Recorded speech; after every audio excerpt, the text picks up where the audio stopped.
Recently revived Graham Forster, Andrew Scarborough, has stunned Rhona Zoe Henry, in Emmerdale with a shocking confession. The villagers are still reeling from the fact that Graham, former guardian of Joe Tate, Ned Porteous, and third husband of Kim Tate, Claire King, was still alive.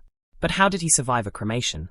Well, after hearing Kim arranging a hit on him with Al Chapman, Michael Wildman, he faked his own death following an almighty scuffle with Rhona's ex-husband Pierce Harris, Jonathan Rather. Graham then fled, allowing Rhona to believe he'd died. The two had been seeing each other for a number of months, and he'd built a relationship with her son Leo, though knew that if he stuck around their lives could be at risk. In the aftermath, Marlon Dingle, Mark Charnock, who Rhona is now married to, was sent to prison for Graham's apparent death. He wanted to save her from Twisted Ray Walters, Joe Absalom, and Celia Daniels, Jay Griffiths, though ultimately didn't have to. They both perished hours later. Graham has since made his presence known in the village, moving back into home farm and frustrating Kim. She would have rather he stayed dead. The mood was pretty much reciprocated by everyone else who has crossed his path, including Marlon, who was furious that Rhona decided not to disclose his revival. In today's episode, Graham unexpectedly turned up at Smithy once again, this time handing over a football that he claimed to believe was Leo's. It was an obvious ploy to get some alone time with her, where he rather brazenly admitted that he still loved her. Rhona was completely blindsided, telling him that it was unfair and unreasonable to spring such an almighty confession onto her when she is committed to her relationship with Marlon. After being ordered out, Graham returned to home farm with his tail between his legs. Marlon charged up to the manor house and demanded an explanation, wanting to know what he hoped to achieve by telling Rhona about his affection. However, it left us wondering, with Marlon and Rhona recovering from an overly intense year, could she eventually reciprocate the feelings? The news of Graham's return had detonated through the village like a bomb. Whispers ricocheted off pub walls. Curtains twitched. Conversations stopped mid-sentence. Graham Forster, former confidant, fixer, and right-hand man to the formidable Kim Tate, had not only survived an assassination attempt, but somehow staged his own death convincingly enough to fool everyone. Even the woman he loved. Especially the woman he loved. Rhona had grieved him. She had stood in black, holding herself together while the life she thought she was building turned to smoke. She had mourned the man who had slowly, cautiously entered her heart after years of pain. After Pierce Harris, after betrayal, after trauma. And now he was standing on her doorstep. Alive. The villagers had learned the truth in fragments. Graham had overheard Kim arranging a hit on him with Al Chapman. He'd known then that survival required disappearance. A violent confrontation with Pierce had given him the perfect cover. Blood had been spilled. Chaos had erupted. And Graham had slipped away into the shadows, letting Rhona believe he was dead. The cost of a lie. The most bitter irony? Marlon Dingle had gone to prison for a crime that never happened. Marlon Dingle, Rhona's husband, her anchor through so many storms, had sacrificed his freedom believing he was protecting her. He'd thought he was shielding her from dangerous figures like Ray Walters and Celia Daniels. He'd braced himself for punishment in the name of love, only to discover it had all been built on a lie. Graham's lie.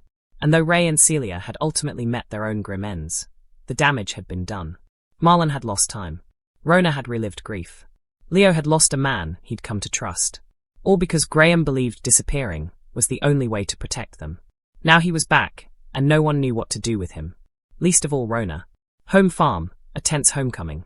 If the village was unsettled, home farm was volcanic. Kim Tate had spent years believing she was untouchable. She had orchestrated, manipulated, survived. But seeing Graham walk back into the manor, her manner, had rattled even her. She had wanted him gone. Dead, preferably. Instead, he moved back into home farm with a calm, almost infuriating composure. He acted as though exile had been a brief inconvenience. As though betrayal was merely a misunderstanding. Kim's smile was razor-sharp when they crossed paths. "You should have stayed buried," she told him once, her voice silk over steel. But Graham was no longer the obedient guardian. He had been Joe Tate's protector once. He had been Kim's husband once. Now he was something else entirely. A man with nothing left to lose. The football. It was a simple object. A football. But when Graham appeared at Smithy Cottage holding it, claiming he believed it belonged to Leo, Rhona saw through him instantly. Leo wasn't even home. It was a ploy. An excuse. A calculated risk. Rhona's heart thudded in her chest as she let him in, every instinct screaming that this was dangerous. Not physically, but emotionally. He stood in her living room, like a ghost made flesh. "You shouldn't be here," she said quietly. "I had to see you," Graham replied. There was no dramatic build-up. No hesitation. "I still love you." The words hit her like a physical force. For a moment, the room seemed to tilt. This was unfair. Cruel. She had rebuilt her life. She had clawed her way back from trauma. She had chosen Marlon. She had chosen stability. She had chosen healing. "You don't get to say that," she told him, her voice shaking. "You don't get to drop that into my life like a bomb and walk away." "I never stopped," he said simply. But loving someone didn't excuse lying to them. Didn't excuse letting them mourn. Didn't excuse letting her husband rot in a prison cell. "Leave," she ordered finally. And for the first time since his return, Graham looked defeated.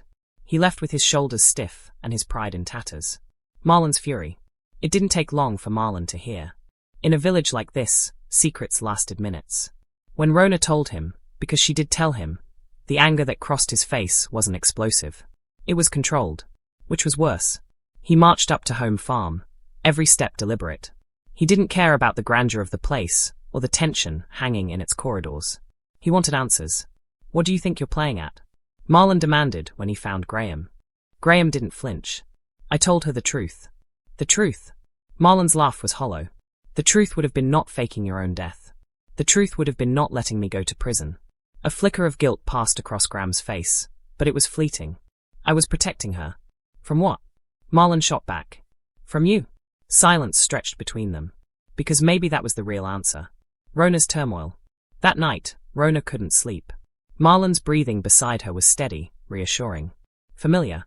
But Graham's words echoed in her mind. "I still love you." She didn't want to examine the flicker in her chest. The complicated mixture of anger and something dangerously close to longing. It wasn't that she wanted Graham back. It was that a part of her had never truly buried him. Because she hadn't known he was choosing to leave. She had believed he was taken from her. And grief had never been fully processed, only endured. Now she was forced to confront a different reality. He had left. And he had come back. The village divides. Opinions formed quickly. Some believed Graham deserved exile. Others admired his audacity. Kim watched it all unfold with calculating eyes. If Graham destabilized Rhona and Marlon, chaos would ripple outward. And Kim Tate thrived in chaos. But even she couldn't predict what Rhona would do. Because Rhona wasn't weak. She was wounded. And wounded people were unpredictable. An overly intense year. Marlon and Rhona had survived more than most couples could endure in a lifetime. Prison. Threats. Manipulation. Loss. They had rebuilt trust piece by fragile piece. Now Graham's confession threatened to undo that work. Not because Rhona was unfaithful, but because emotions were messy.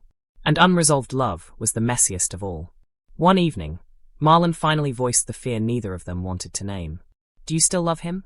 Rhona's silence was not the answer he wanted. "I love you," she said finally. But it wasn't the same as no. Could she ever reciprocate? That was the question hanging over the village like storm clouds. Could Rhona ever reciprocate Graham's feelings? The truth was complicated. Love didn't vanish on command. But neither did betrayal. Graham had broken something fundamental when he let her grieve him. He had robbed her of choice. And Rhona valued autonomy more than anything after Pierce's control. If she ever looked at Graham again with softness, it wouldn't be because of nostalgia. It would have to be because he proved himself worthy. But redemption in Emmerdale never came easily. And forgiveness? That required more than a football and a confession. The beginning of another storm. As Graham stood alone at Home Farm that night, staring out across the darkened fields, he knew he had ignited something he couldn't control. He hadn't returned for revenge. He hadn't returned for power. He had returned for her. But love in this village had a way of turning lethal. And with Marlon wounded, Kim watchful, and Rhona conflicted, the stage was set for another emotional reckoning. Because in Emmerdale, the past never stayed buried. Not even after cremation. And as Graham Forster had proven, sometimes the dead don't stay dead. They come back. With unfinished business.